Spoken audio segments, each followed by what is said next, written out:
The U.S. economy added fewer jobs in May as tariffs kicked in and federal layoffs continued. The non-farm payrolls showed 139,000 hires last month after a downwardly revised 147,000 in April, the Labor Department reported Friday. The unemployment rate, meanwhile, remained at 4.2%.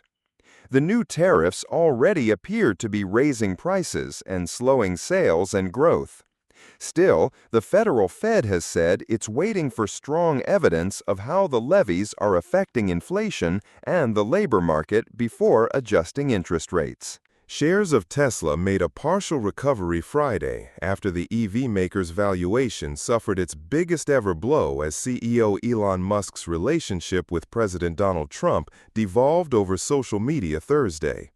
Musk had criticized Trump's sweeping tax cut and spending bill, while Trump threatened to cancel federal contracts with Musk's companies. Musk's personal net worth also fell. A federal judge sided with Harvard University on Thursday and temporarily blocked an executive action barring its foreign students and researchers from entering the U.S., citing the immediate and irreparable injury the school would suffer. The school alleges it's experiencing retribution for exercising its First Amendment rights. The White House cites national security concerns. A federal court has already denied previous administration efforts to end Harvard's student and exchange visitor program, and the legal clash could reach the Supreme Court. Harvard has more than 7,000 visa holders.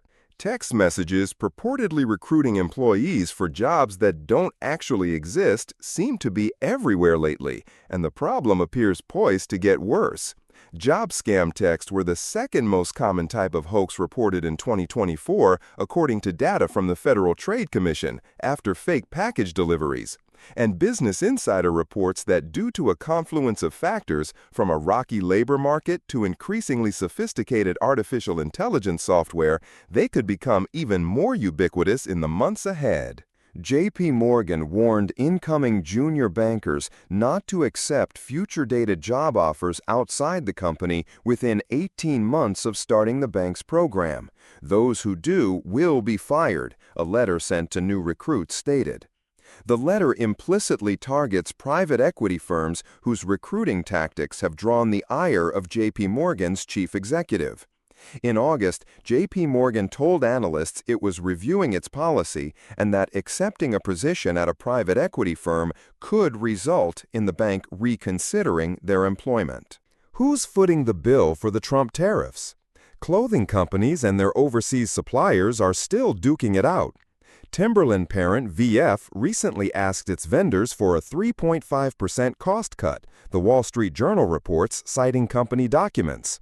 REI asked suppliers to take on half of the tariffs. But many foreign factories operate with profit margins of less than 3%, so these concessions could send them into the red. Meanwhile, U.S. tariff-related charges have already hit $70 billion this year, per one estimate. Sticker prices are holding steady, but the cost of buying a car has already increased due to tariff pressure. Automakers have been stealthily slashing incentives like rebates, Bloomberg reports, effectively adding hundreds of dollars to monthly payments for car buyers. The measures have helped automakers avoid outright price hikes, at least until the next model year inventory arrives. But the subtle changes are already having an effect. In April, the average sale price for a new car saw the steepest monthly increase in 5 years. Automakers quietly hike prices.